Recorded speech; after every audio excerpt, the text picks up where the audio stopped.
So before you briefly mentioned the issue, the Levari-Samuelson issue, so this leads us to comment briefly on the Cambridge capital controversy. We all know that you and Samuelson, on the two opposite sides, were two of the main actors of this controversy. So could you tell us in brief how is your position in that controversy and how would you describe it for a... Well, I mean, one must go back to early 1965. You see, I was in Cambridge at that time, and I mean, I was giving my usual lectures. I was a lecturer at Cambridge, and this article by Levari appeared in the Quarterly Journal of Economics. It was, I think, February 1965, in which he claimed that, now what was the claim?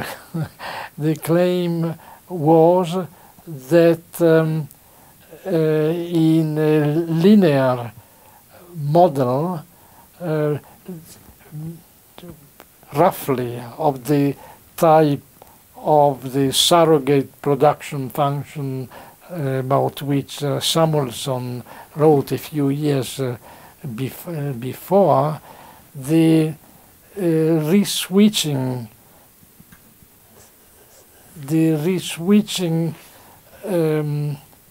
we'll call it theorem that appears in the last chapter of Sraffa's book could be disproved. That's what it was claiming. Now immediately in Cambridge it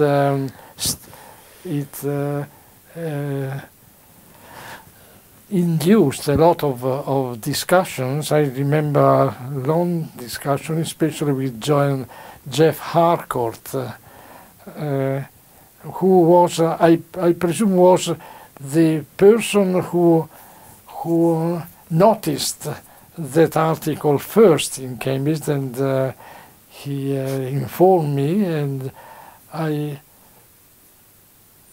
went to talk about Sraffa about it to find out what was the basis of this claim. Actually, we knew that Levari was a pupil of Paul Samuelson, and clearly the theorem that he presented in his article came out of his PhD thesis in progress, with Samuelson as his supervisor, and clearly what Levari was presenting was a kind of conjecture that came directly from Paul Samuelson. You see, at that time, it just happened that for the September of that year, 1965, there was in Rome a Congress was organized in Rome. Actually, was the first World Congress of the Econometric Society. And at that Congress, I already had accepted to intervene and to write a paper. Now, the paper which I was going to write, I can't remember now what it was. It certainly was not one in connection with switches of techniques. And it just happened that the organizers had given me the task of organizing one session, one session of the World Congress on capital theory. So I was preparing the collecting of papers for a session of the World Congress. And I had given, in fact, the task. My task was actually rather wide, but there was this session on capital theory, on which I had already put together various invitations. One of which was now let me see. My memory, you see, may not be complete here. I think I had the task of organizing the session on capital theory, and I had begun to gather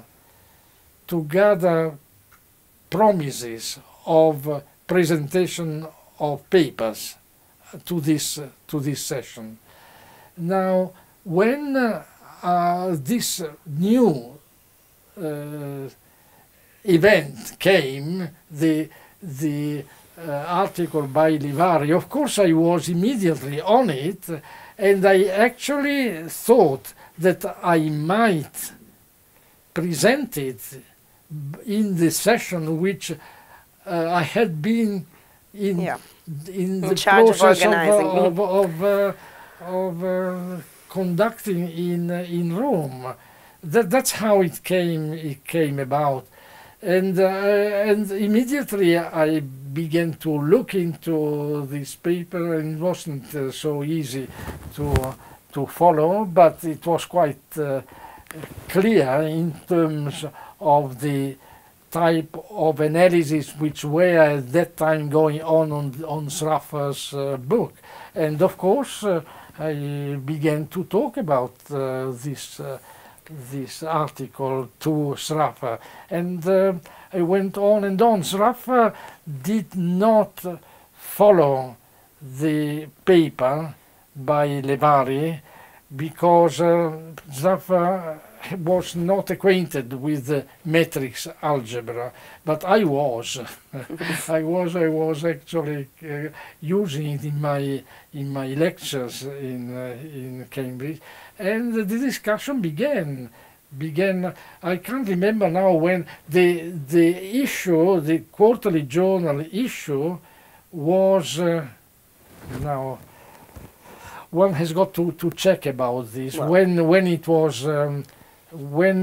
was published. Well, anyhow, no, perhaps it was 65 was the year of the Congress. The early 1965 is when I got acquainted with the appearance of Levari's article. When it exactly was published, I can't remember now. In any case, I carried on. I went on and on, looking through the Levari's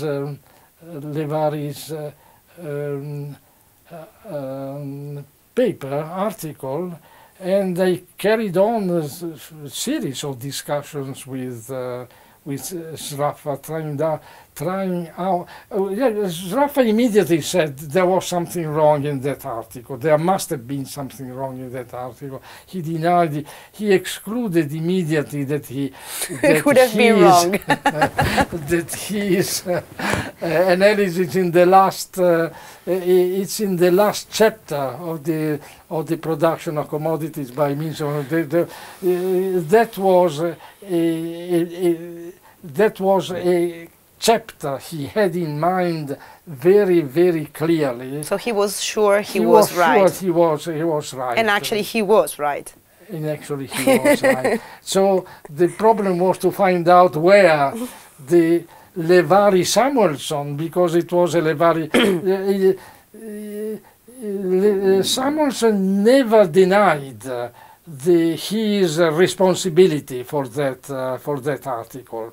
Never. I mean, when we proposed it as a kind of his conjecture, he accepted that accepted responsibility for the article, and I went on until I did find where there was some Mistake. Some mistake. I remember that.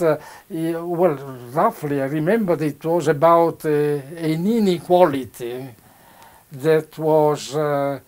Well, I can't remember whether it was a strong inequality rather than a that, weak one. on the other hand, had to be a weak inequality, or vice versa.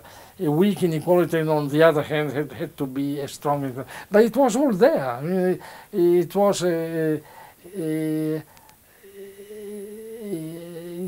was a mistake of that type, and I picked up an example from Sraffa's book, from Sraffa Production of Commodities. It can be seen. I show what kind of art of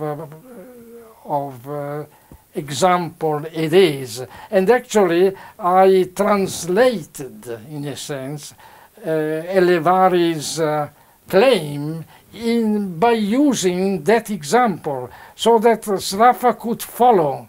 Okay. Sraffa could follow my arguments by the fact, through the fact that I had used his example to construct an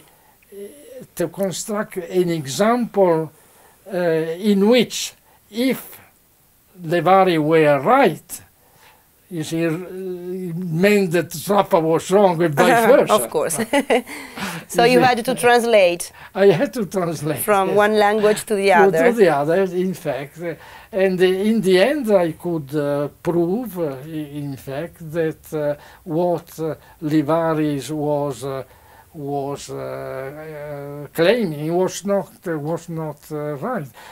Right. So that I started writing a note, you see, which I inserted into the program. I wouldn't be able to insert it into the program had I not been in charge of the section of that program, of that Congress on capital theory. I inserted my own paper in the programs of that session. I remember that the session was already full. I had already got enough people to fill up the question. But at the last moment, one of the people who had accepted to read the paper in that session fell out. I mean, he said he could not. It was Napoleone, Claudio Napoleone, Italian economist, who was supposed to give a paper in that session. He had already told me that he would give the paper, but then he said he could not come. So I replaced him. I mean, I replaced. You see, all the thing could fit together, because there was, had he dropped out without anybody, it would have been too late to invite anybody else to come in his place. I would have been in trouble. But in fact, I had a paper. So let's say that everything went. So I inserted my paper in that, which is the note which I was presenting at that session. I still have my typescript of that. Paper, simply because, you see, when I presented that note at the Congress, you see, one thing that Levari was there. Levari had presented the paper somewhere else in the Congress. Was there, and there were all the MIT students. Who PhD students who were there. You see, when I presented it, they did not deny my own conclusion, but they thought that perhaps, actually they thought and they hoped that my own paper, by picking up that example from Sraffa, well, I remember quite well, was concerning a matrix which was a non-basic matrix. So they hoped, I think, or they thought non-reducible, that perhaps, pardon? Non-basic or non-reducible matrix? Non-reducible. Thank you. You are correct. A non-reducible. Non-reducible matrix, so that the Levaris matrices were non-reducible. They hope that the trick was only for that special kind of matrices. Non-reducible. They thought that was the reason why I could prove that Levaris claim was wrong. But in any case, they went back to the MIT. From that moment on, all of them had been working on this example, you see. And since they told me, or they wrote to me, I can't remember now, they communicated to me that they had thought that the problem was about reducible or non-reducible kind of matrices. matrix which was I myself, having to write the final version of my article, I changed slightly the example in order to make the matrix reducible, and in spite of that, Levaris claim turned out to be incorrect, you see. So that my final version is not exactly the one that I presented at Rome, but it is that one with a few changes that brought me to the final version of it, which I sent to the editor. Actually, the editor was supposed to be the editor of the QJE, which was what is it? Quarterly Journal of it. No, not Hansen. Was Haberler. Haberler. And he, you see, Haberler gave since this article spurred a series of other articles. All the students of Samuelson had to prove that Pasinetti was wrong, but they actually proved that Levari was wrong in a different way, you see. Since there was the problem of putting together all these articles, and they were coming out in the Quarterly Journal of Economics, Haberler gave to Samuelson the task of being the editor of this symposium. It wasn't exactly a symposium that took place. It was a symposium that took place at Rome. At Rome, the only paper that was presented was my own, but then a whole series of other papers came out in support, well, in fact, in recognizing that my own claim was right. And I, of course, and I gave my final version in such a way that it was indisputable. They could not refute it. That is how the thing went on. So the question is, you could prove that, I mean, that there was, that neoclassical capital theory was floated. And that was actually then giving rise to a very huge debate, which actually concluded with Cambridge UK versus, I mean, Cambridge US, with the former. Yes, that's right. But then how would you explain the fact that then this whole debate and the fact of having proven that that kind of theory was actually wrong then went into, I mean, well, that is something forgotten. That happened afterwards. That time it wasn't put of course, but silent. You see, at that time the problem was to get together the papers that were presented at the World Congress. Now, not all the papers, sorry, all the papers that came out of the World Congress, they were not presented. The only paper that was presented at the World Congress was my own. Yes. All the others were reactions to it.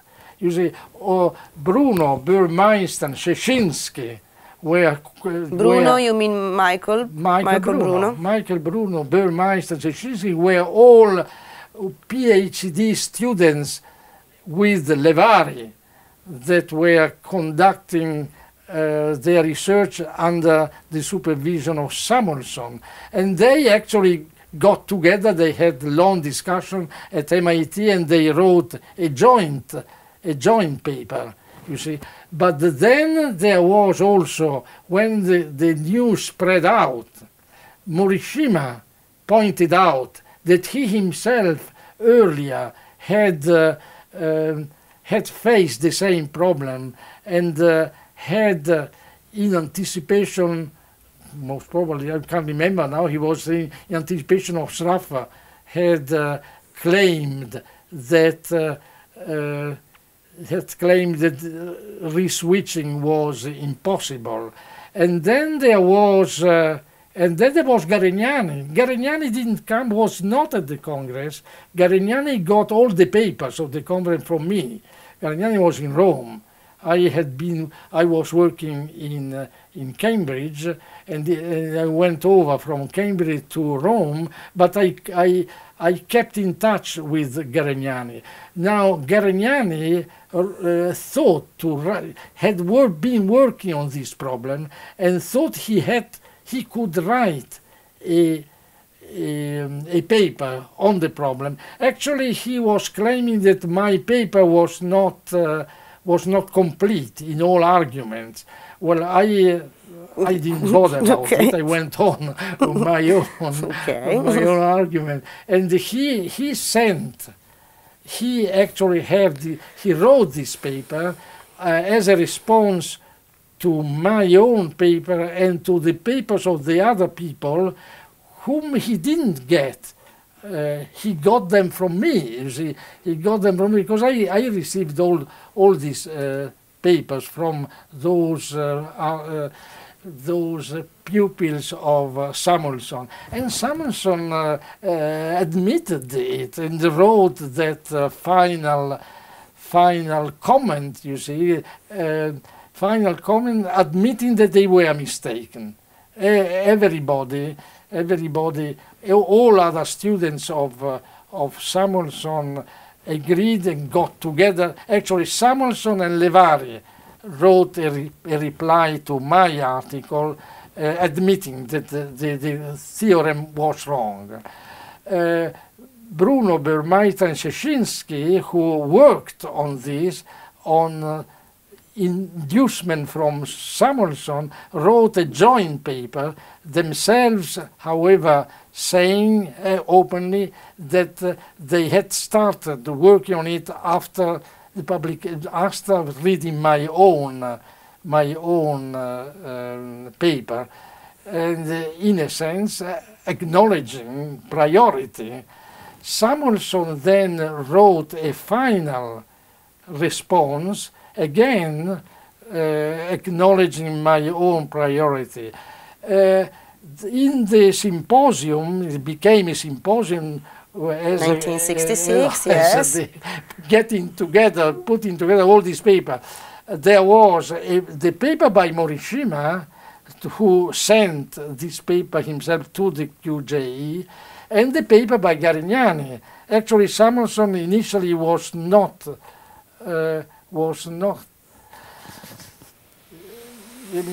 convinced that he had to publish these other papers. I don't know about the Morishimas, how Morishima got in touch with Samuelson, but as far as Garignani was concerned, I know that Garignani went to talk with Sraffa afterward, when the whole thing had been accepted for publication, and was considering with Sraffa the journal were to publish this other paper.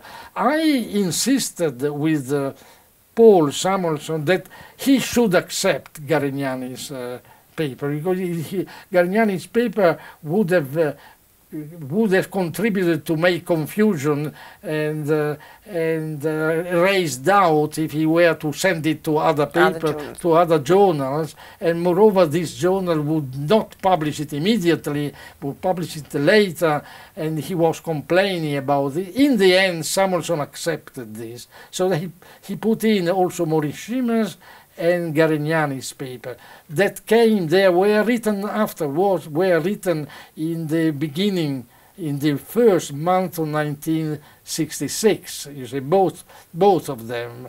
And then they wrote their reply, and Samuelson added his conclusions, and he put it together and called it, nobody thought that it was a symposium. It was a putting together of all these papers, and he called it symposium on how did he call them? A symposium, capital theory symposium. Yeah, something like that. So, and it came out almost immediately. I mean, in the autumn of 1966.